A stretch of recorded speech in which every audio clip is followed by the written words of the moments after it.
상습적으로 학대를 당했던 인천 11살 여자 어린이의 탈출 사건으로 아동학대 문제가 다시 도마 위에 올랐는데요. 아동학대는 해마다 늘어서 지난해 10,000건을 넘어섰지만 사실상 사각지대 방치도 했습니다.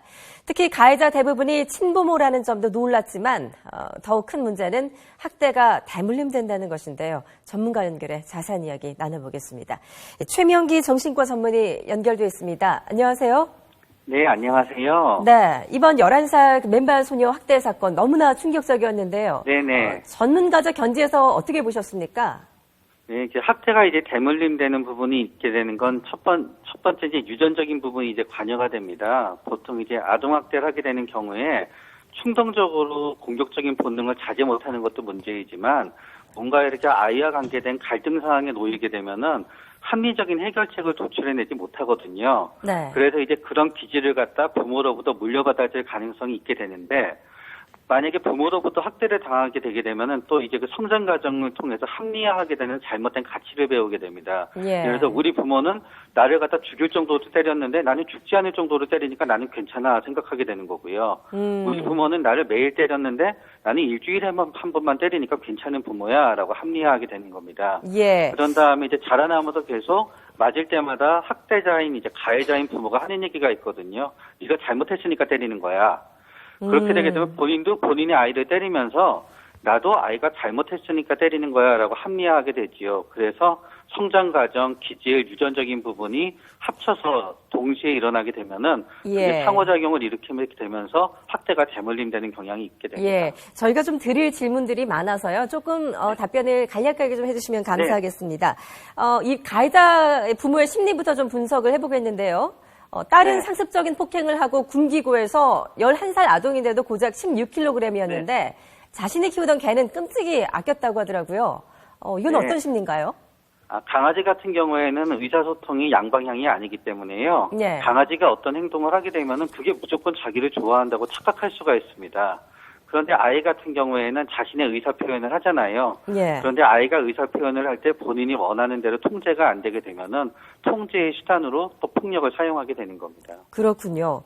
그런데 이 비정한 아버지의 변명이 자녀를 훈육한 것이었다라고 이제 주장을 했다는데 이게 네. 가정 안에서 훈육이라고 주장을 하면 어떻게 사회에서 개입하기가 좀 어려운 건 아니겠습니까? 이 훈육과 학대의 그 기준 어디에 있다고 보십니까? 전 간단히 말해서 무조건 때리면 학대라고 봅니다. 무조건 아이는 때리면 안 돼. 아이는 예. 때리면 안 됩니다. 왜냐하게 되면은 아이는 때렸을 때 예. 아이의 나이 7, 8살, 10살, 11살까지는요. 예. 때리더라도 그게 본인의 잘못이라고 인지하고 받아들이게 안 됩니다. 어른들도 상사가 욕을 하면은 상사가 자신한테 욕을 했을 때 내가 잘못했구나 받아들이지 못하게 되잖아요. 예. 그렇기 때문에 욕과 체벌은 어떤 의미라도 훈육으로 합리화될 수 없는 겁니다. 그렇군요.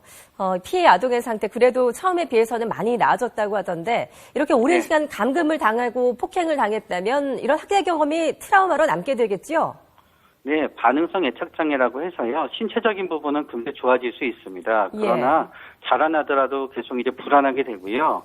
또 이런 경험이 아마 계속 마음속에서 심상으로는 이제 재반복되게 될 가능성이 큽니다. 예, 그렇다면은 어떤 치료가 병행돼야 될까요?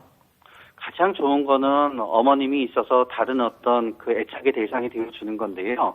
그게 아니라고 생각했을 때는 그래도 아이가 지금부터 시설에 가더라도 한 시설에서 꾸준히 있으면서 어느 한 대상을 갖다 자신의 중요한 애착 대상으로 삼을 수 있게 환경을 갖다 구축해주는 게 중요합니다. 그렇군요. 누군가 지속적으로 사랑하고 사랑받을 수 있게 하는 환경을 만들어주는 거, 그게 가장 커다란 심리치료입니다. 예. 그런데 이제 가해자에 대한 범죄 심리 분석 결과 이 프로파일링 과정에서 좀 주목할 만한 진술이 나왔는데 이 피해 아동의 아버지도 어릴 때 학대를 당했다는 겁니다. 신빙성이 있다고 보십니까?